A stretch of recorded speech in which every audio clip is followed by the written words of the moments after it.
Back home on the campaign trail, gay conversion therapy will be banned by Labour if it's re-elected to government.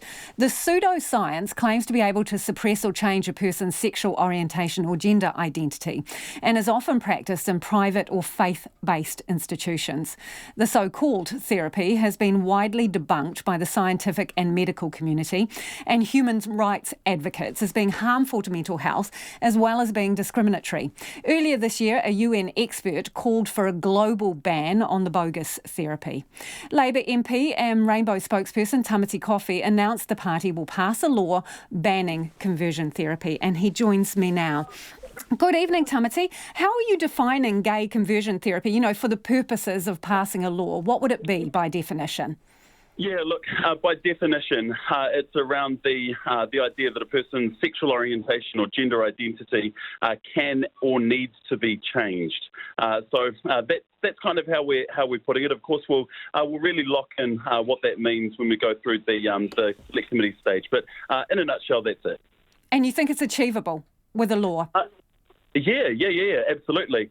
We actually need to listen to the people on the ground and the experts that are telling us that they don't want this. The rainbow community around New Zealand have been advocating for this for quite some time.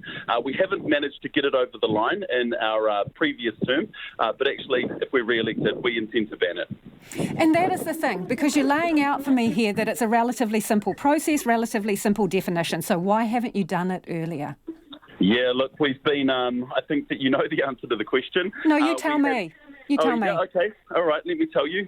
We've been part of a coalition government that have had differing parties with different views. We've supported banning it as a party with our Labour MP, Maya Lubeck. She's put in a bill saying that as a member's ballot, she wanted to ban it. We were in full support of it, but actually we're saying that we're going to progress this work in government if we're re-elected. Who ripped on the handbrake specifically, Tamati? I'm not quite sure about that, Lisa. So, well, you're in a government with two other partners. Which of the other partners was it that wasn't keen on this? I'm focused on the future, which is actually getting this over the line. And actually, the way that the polls are looking, we might be able to do that. So that's where my focus is. That's the point, isn't it, Tamati? In order to let people make an informed decision, to either give you the power to do this on your own or with partners who agree with you on this, they need to know exactly what happened. So why not just lay it out there? Who stopped this going through?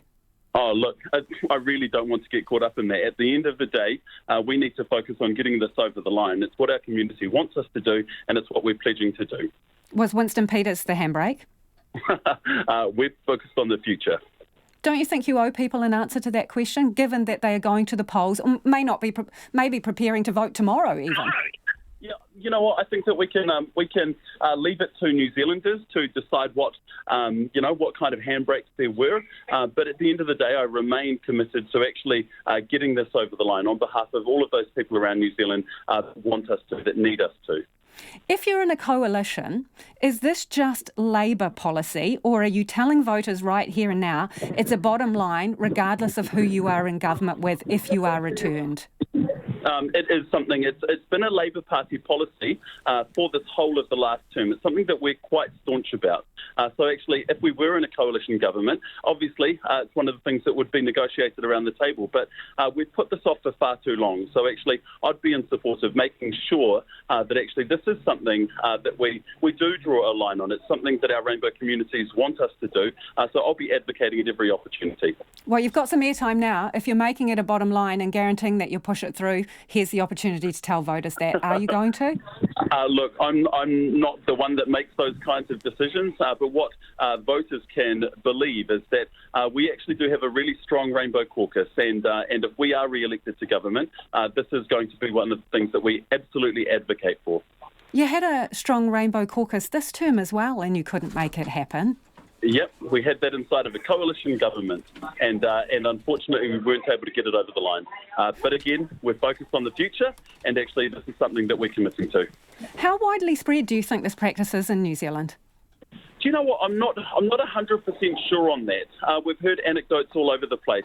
There was a recent study which talked about the fact that 1 in 6 of those participants in that New Zealand study were basically they identified that there were professionals that worked inside the sector that tried to convert them away from their gender identity or their position of actually being trans as well. So I'm not sure how widespread it is.